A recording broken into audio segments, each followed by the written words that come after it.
বন্ধুরা, প্রতিজ্ঞা সিরিয়ালের আজকের রিভিউ। অভিকে ঝুমকি আর অভির দিদি বাইরে থেকে দরজায় বন্ধ করে দিয়েছে। অভি তারপর তার বন্ধু ইন্দ্রকে ফোন করে ফোনে না পেয়ে ছুটিকে ফোন করেছে। ছুটি অভিকে বলে যে দরজা ভাঙতে হবে না, তাহলে সবাই জানাজানি হয়ে গেলে মুশকিল হয়ে যাবে। আপনি বরঞ্চ কিছু বিছানা চাদর দিয়ে জানালা দিয়ে বেয়ে নেমে পড়ুন, আমি স্কুটিটা নিয়ে যাচ্ছি, আপনাকে নিয়ে আসবো। অভি তারপর ছুটিকে বলছে আমি উপর থেকে লাফিয়ে কি নিজের হাত পা ভাঙবো। অভি তারপর জানালা বেয়ে বাগানের দিকে যায়। সেখানে গিয়ে দেখে ঝুমকি রয়েছে। এদিকে জ্যোতির্ময় আঙ্কেলের বাড়ি থেকেও সবাই কিছু জিনিস নিয়ে এসেছে। অভি বলছে এদেরকে এখনই বাগানে আসতে হলো। ছুটি এদিকে সাবিত্রীদিকে প্রণাম করে বলছে আশীর্বাদ করতে, আর ঠাকুরের মন্দিরে যাচ্ছি, ওনার উপর সবকিছু ছেড়ে দেওয়া ছাড়া কোনো উপায় নেই। অভি তারপর ঝুমকির কথা শুনে বলছে যে এই মেয়েটা আর যাই হোক আমার পরি কিছুতেই হতে পারে না, কারণ পরি কখনো মিথ্যে কথা বলতেই পারে না। স্কুটি নিয়ে চলে যায় অভিকে নিয়ে আসতে। তখন ছুটি এসে পৌঁছে গেছে অভির গেটের সামনে।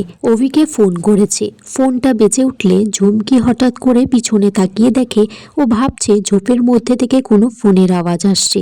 অভির দিদি বলছে ও কিছু নয়, চলো এখান থেকে। অভি তারপর পাঁচিলের উপর থেকে ছুটির সামনে লাফিয়ে পড়েছে। ছুটি বলছে আপনি আমার স্কুটিতে যাবেন। অভি বলছে বাইরে গার্ড আছে, আমি আমার গাড়ি নিয়ে যেতে পারবো না। ছুটি বলছে কি যেন একটা বলেছিলেন আগে, আমার এই যমরাজের স্কুটিতে আপনি উঠবেন না কখনো। ছুটি বলছে আমার স্কুটিটাই আপনার শেষমেশ দরকার পড়ে গেল। দুটো লোক পাশ থেকে দেখে বলছে আগে জানতাম বর বউকে নিয়ে পালিয়ে যাই, এখন দেখছি বউ বরকে নিয়ে পালিয়ে যাচ্ছে। তারপর ছুটির স্কুটির পিছনে বসে তারা দুজন চলে যাচ্ছে। এদিকে ছুটি মনে মনে ভাবছে যে আমার সিদ্ধান্তটা একেবারেই ভুল নয়। ছুটি অভিকে নিয়ে তারপর মন্দিরে পৌঁছে যায়। অভি তারপর ইন্দ্রকে বলছে তোর আজকের দিনেই ফোনটা সুইচ অফ রাখতে হলো। ইন্দ্র বলছে কি করবো বল, ফোনে তো চার্জ ছিল না, আর তোরা দেখছিস স্কুটিতে চলে এসেছিস। দুজনের মধ্যে ঝগড়াঝাটি শুরু করে দিয়েছে। ছুটি বলছে এবার ঝগড়া বাদ দিয়ে ভাব করে নিন। অভি বলছে আমি কি ছোট বাচ্চা যে ভাব করব। পাশ থেকে একটা বউ বলছে যেন রাত জোটক অভি আর ছুটিকে দেখে। তার কাছে একটা পান পাতা দিয়েছে। ছুটিকে বলছে যতক্ষণ না বর আসবে এই পান পাতাটা মুখ থেকে না সরাতে।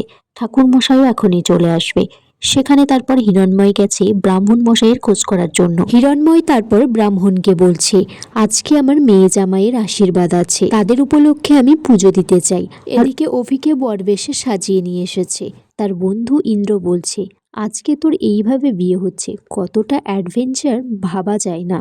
এদিকে বিয়ের পর্ব শুরু হয়েছে। ছুটিকে নিয়ে অভির চারপাশে ঘুরছে। অভি মনে মনে বলছে আমায় ক্ষমা করে দিস পরি, তোকে পাওয়ার জন্য আমাকে এই 1 বছরের বিয়েটা করতে হচ্ছে। এদিকে হিরণময় ব্রাহ্মণকে বলছে ঈশ্বরের আশীর্বাদ নিতে এসেছি, মেয়ে জামাইয়ের নামে তো পুজো দেবই, আর ওখানে যে বিয়েটা হচ্ছে ওদের নামেও একটা পুজো দিয়ে দিই ওদের মঙ্গল কামনার জন্য। তারপর ছুটিকে তার চোখের সামনে থেকে পান পাতাটা সরাতে বলে। অভি আর ছুটির শুভ দৃষ্টি হচ্ছে। আগামী পর্বে দেখা যায় অভি ছুটিকে তার বাড়িতে নিয়ে এসেছে, বলছে ভয় পেও না, ভিতরে চলো। এদিকে বাড়ির মধ্যে অভির খোঁজাখুঁজি চলছে। অভিকে ফোন করতে বলছে। তখনই অভি ছুটিকে নিয়ে এসেছে দরজার সামনে, বলছে এটা আমার বউ ছুটি। অভির ঠাম্মি বলছে এই বিয়ে আমি মানি না, কারণ ছোটবেলা থেকে তোমার সাথে পরীর বিয়ে ঠিক হয়ে আছে। অভি তার ঠাম্মিকে কিছু বলতে গেলে ছুটি পিছন দিক থেকে তার জামাটা টেনে ধরে। আর এখানেই আজকের পর্ব শেষ হয়ে যায়। বন্ধুরা তোমরা কমেন্টস করে জানিও কেমন লেগেছে আজকের পর্বটা।